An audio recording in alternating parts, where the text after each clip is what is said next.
Amen, amen, ici Pierre le messager. Alors j'avais à cœur tout simplement impromptument comme ça, sur le pif, hallelujah, de démêler un peu les cartes concernant les langues. Hein? Hallelujah. Alors j'ai intitulé cette capsule les soupirs inexprimables.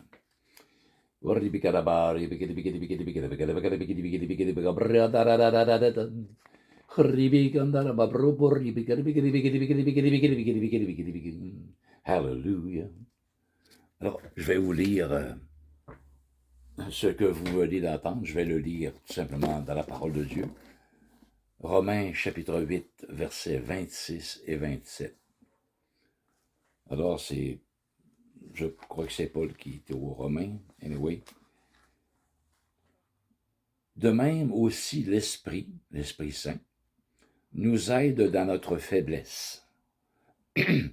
Car nous ne savons pas ce qui nous convient de demander dans nos prières. Vous voyez, en train de chercher avec notre intelligence, de prier pour prier pour telle situation, ma parenté, mon boss, à mon travail. Vous voyez, il y a toutes sortes de choses qui nous trottent et, OK, de quelle manière je prie pour telle situation dans ma vie. Hein? Alors, c'est ça que Paul nous dit ici, quand il dit nous ne savons pas ce qu'il nous convient de demander dans nos prières. Il dit, mais l'Esprit, hallelujah, l'Esprit lui-même intercède par des soupirs inexprimables.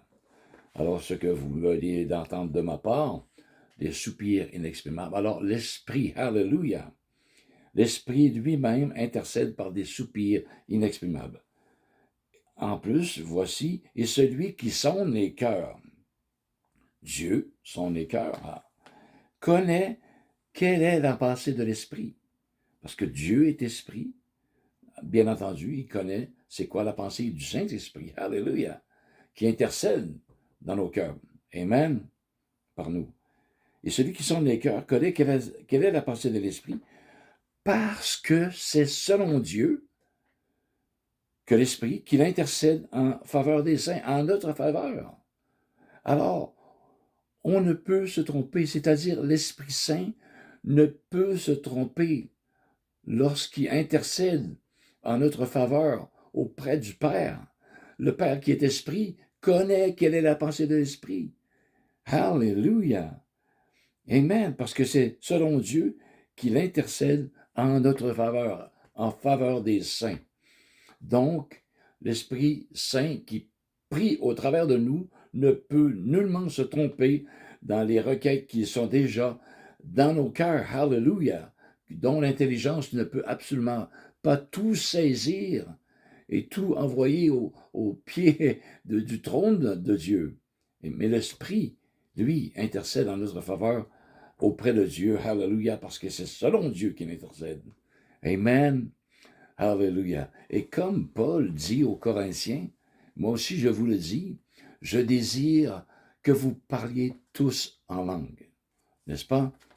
On va lire ici en 1 Corinthiens 14. Et ici 14, 1 et 2. Donc Paul dit, recherchez la charité, aspirez aussi aux dons spirituels, mais surtout à celui de prophétie. En effet, celui qui parle en langue ne parle pas aux hommes, mais à Dieu, car personne ne le comprend. Et c'est en esprit qu'il dit des mystères. Donc, celui qui parle en langue, hallelujah, ne parle pas aux hommes, comme lors de la Pentecôte. À la Pentecôte, lorsqu'ils se sont mis à parler en d'autres langues et non en langue, ils parlaient le langage des hommes. Mais ici, dans 1 Corinthiens 14, c'est plutôt le langage des anges. Ce n'est pas que les anges parlent de cette manière-là, de galbégili, non, mais c'est un langage spirituel. et Dieu est esprit. Tandis qu'à la Pentecôte, c'est de manière également surnaturelle, mais ce fut des langues des hommes et non des langues spirituelles. N'est-ce pas la différence entre la langue des hommes et la langue des anges? C'est pour ça que, euh, que l'apôtre Paul nous dit, quand bien même que je parlerais la langue des hommes et la langue des anges, si je n'ai pas l'amour, je ne suis rien. Alors, il faisait allusion à la langue des hommes lors de la Pentecôte de manière surnaturelle, ou si je parle de manière spirituelle, je ne parle pas aux hommes, mais à Dieu, selon 1 Corinthiens 14, c'est le langage des anges, parce que c'est un langage spirituel, pas parce que, je le répète, c'est pas parce que les anges parlent de même, blablabla, bla, bla, bla, bla, n'est-ce pas? Hallelujah. Amen. Donc, il y a également, il désire que vous parliez tous. Moi aussi, je désire que vous parliez tous en langue. Et on va voir ici, mais ça nous dit, Pierre, tous parlent-ils en langue? Tous ont-ils le don de ci? Ben non, ben non. C'est, bien sûr, tous ont-ils le don des miracles? Tous ont-ils le don des guérisons? Tous, ici, parlent-ils en langue? Il dit ici, il ne dit pas, tous ont-ils le don des langues? Absolument pas. Mais plutôt, il dit, tous parlent-ils en langue? Et non, tous ont-ils le don des langues? Non, non, non. Tous parlent-ils en langue? Alléluia. Parce que il parle ici du baptême du Saint-Esprit.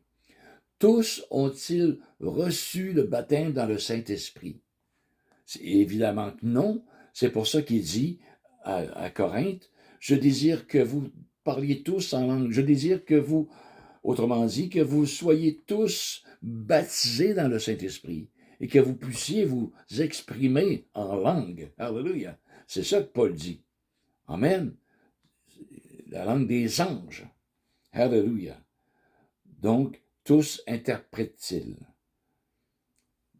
Alléluia. Donc, Alléluia.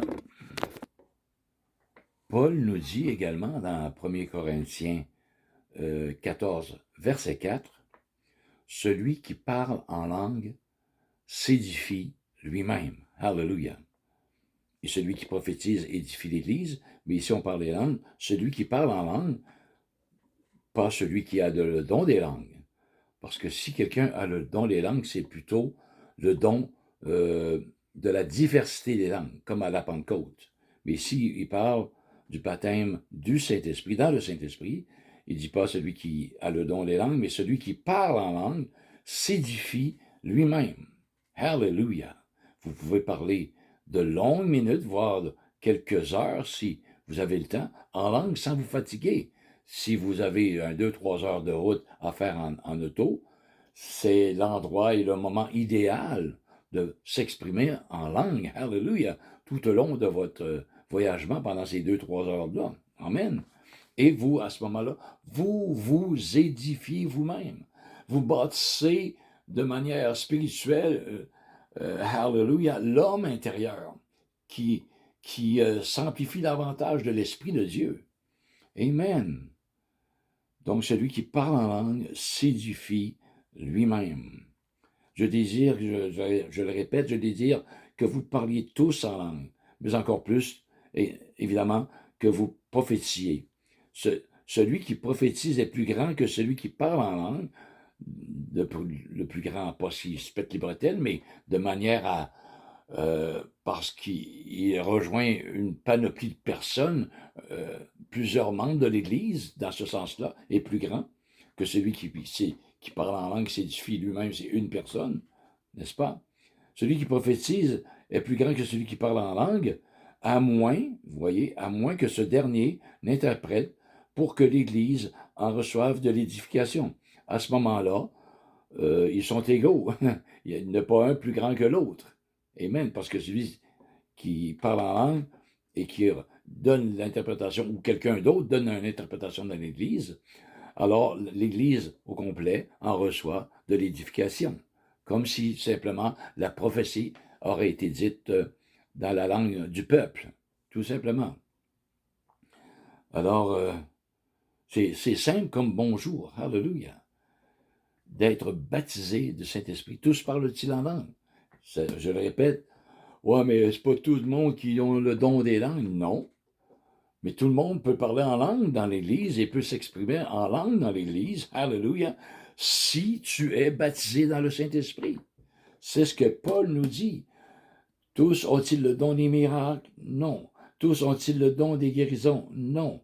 Tous parlent-ils en langue? Non. Pourquoi? Parce que tous n'ont pas été baptisés dans le Saint-Esprit. Ils ne peuvent pas s'exprimer en langue. Alléluia. Amen. Donc, j'espère d'avoir été clair. Si vous avez des questions, on n'hésite pas. Posez-moi vos questions. Il me fera plaisir, au moyen de la parole de Dieu, de vous répondre du mieux que je pourrai. Alléluia. Alors, Père, on te prie, on te remercie pour le don, alléluia, de ton précieux Saint-Esprit, le baptême dans ton Saint-Esprit qui nous permet de nous exprimer en langue. Alléluia. Amen. Amen. Et toi, qui es Dieu, qui est Esprit, tu connais quelle est la pensée de l'Esprit. Car c'est selon Dieu que l'Esprit en nous intercède. Alors, on ne peut se tromper. L'Esprit Saint, c'est-à-dire, ne peut se tromper dans les requêtes qui est plein de notre cœur. Alléluia. Car c'est l'Esprit qui intervient lui-même par des soupirs inexprimables. Alléluia. Alors, merci Seigneur que tu puisses, amen, donner une faim de soif à ceux qui vont écouter ce petit capsule. Alléluia. Amen. Que tu puisses leur donner une faim de soif, oui, de recevoir ce précieux baptême dans le Saint-Esprit, afin qu'ils puissent s'édifier eux-mêmes. Alléluia. Et édifier l'Église aussi, s'il y a interprétation, bien entendu. Amen. Merci, Père. Alors, sachez que Dieu vous aime et que je vous aime tout autant. Soyez bénis, frères et sœurs. Amen.